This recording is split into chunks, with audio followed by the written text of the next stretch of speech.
Hi, welcome back to another TerranScapes video. In this video I want to give you a chance to see some bridges that I've recently constructed using Hirst molds.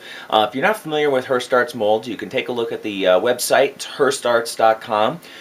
Bruce Hirst sells a variety of molds that you can cast plaster into to produce blocks that you can assemble in a variety of ways. I've been getting a fair number of questions on Hirst blocks, so I recommend you go to that site and take a look at those molds to get a better sense of some of the offerings that he has. And I also recommend it in general, even if you're not interested in building with his blocks, as he provides a whole number of tips and tricks on how to finish various pieces that can be applied to a variety of other kinds of terrain projects, so it's worth a look.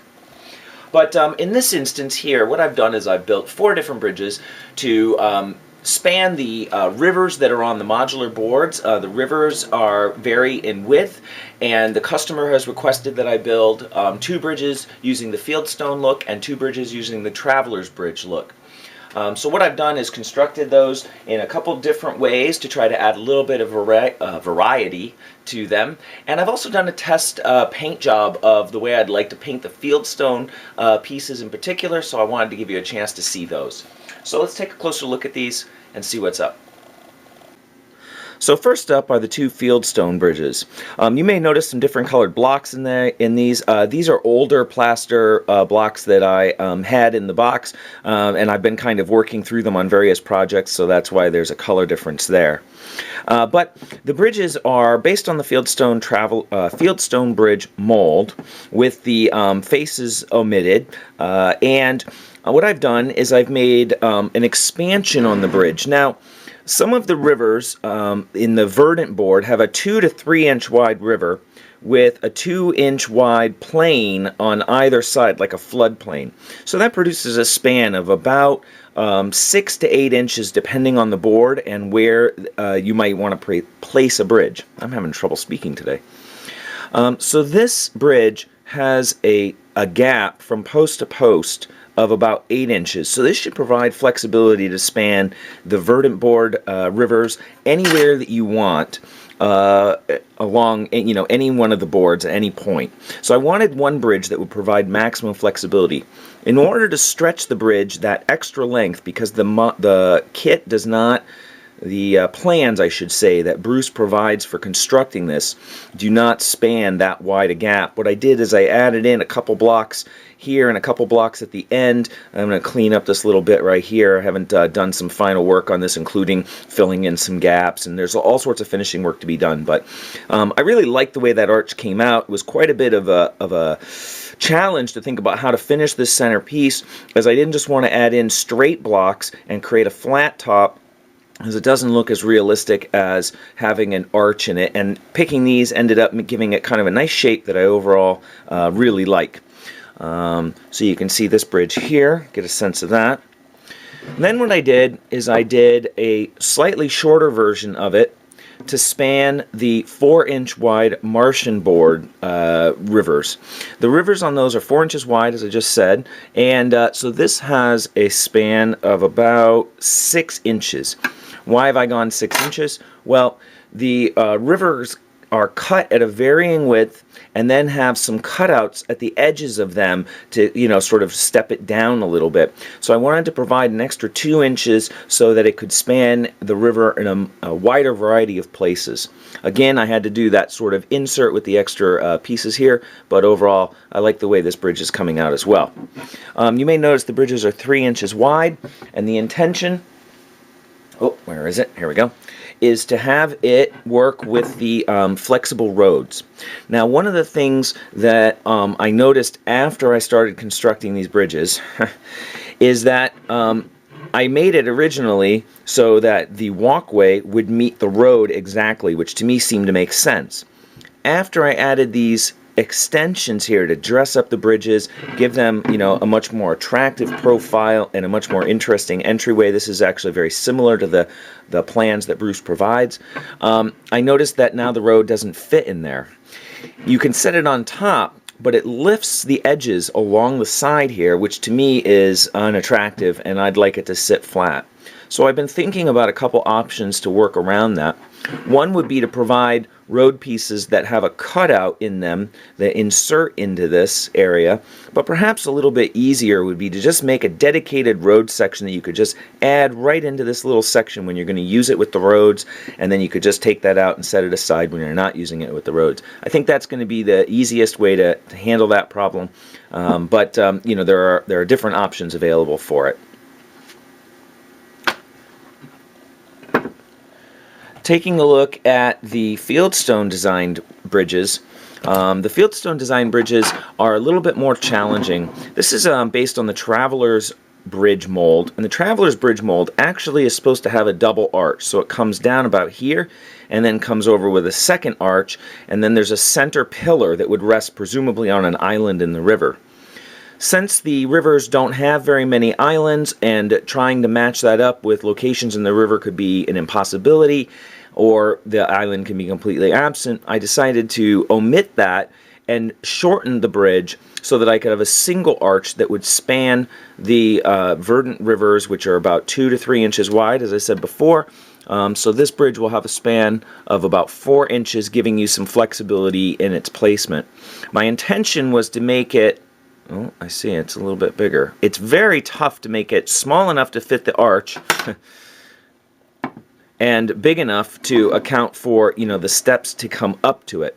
So you need a certain this is only you know, 1 block extra beyond the arch itself.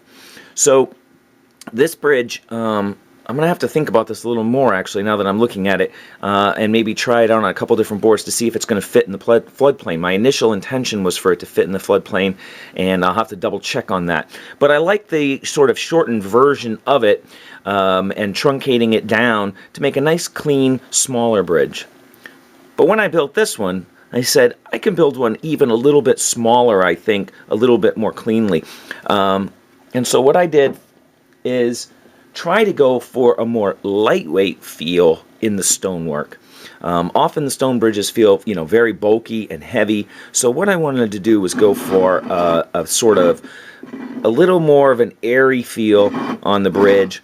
And what I used instead here are the tomb mold arches, spanned them with a block to add a little bit of width to them, and did something a little bit unusual in which I took every single one of these walkway stones and I beveled them on a grinder about 5 degrees on the edges so that they could then create a rolling arch across the top rather than requiring the steps, which adds significant bulk to these sides. So this way I could create a rounded arch similar to using wood decking, which I've done in some of my wooden bridges, but maintain the stone feel and give it a pretty unique look. I haven't seen any bridges done with Hirst arts like this, and I think it came out really well. In addition, I had to come in and bevel the edges of this railing. This railing is from the tomb mold as well, and bevel that so that it would come up and meet these square points perfectly, because this has a unique slope that these don't actually normally fit. So that gives you a sense of that bridge. That bridge has a 5-inch span, if I remember correctly. I do. And this would be intended to be used on the Martian rivers, which are a little over 4 inches. So this way you could span the Martian rivers with this bridge. Lastly, I wanted to show some of the Fieldstone painting ideas that I had, and what I did is I just did 3 individual pieces as a quick test just to try out some colors and some washing techniques. So basically what I did is I primed one flat gray, and then I primed these with my normal black latex paint. Then I went in and did all of the stones. I picked out stones in a few earthy colors, some browns, some with a little red. I'll see if I can adjust these colors to make sure they look a little closer to the way they really look. But then at the end, I decided to wash them, and I washed this one with Vallejo black, this one with the Vallejo sepia color, and then this one with the Vallejo black, and I wanted to see how the end result came out. And what I was pleased to see is that that wash, it's a fairly heavy-bodied wash, And what it does is it really gets into these cracks effectively enough to clean up some of the edge work from picking out individual stones. So they don't really show, you know, that you maybe didn't quite get to the very bottom of the stones, which helps to speed up the painting of them. So I should be able to pick out stones relatively quickly and then go over and wash the whole bridge to fill in those gaps and give it a nice, you know, sort of weathered look. A couple different dry brushes have been put over the stones to sort of bring out some of their highlights, and in using some slightly earthy colors for those highlights as well. So that gives you a sense of how I'd like to paint the Fieldstone bridges, and I think with that level of detail, paid attention to the stones, it's really going to bring out a lot of interesting appearance in those bridges.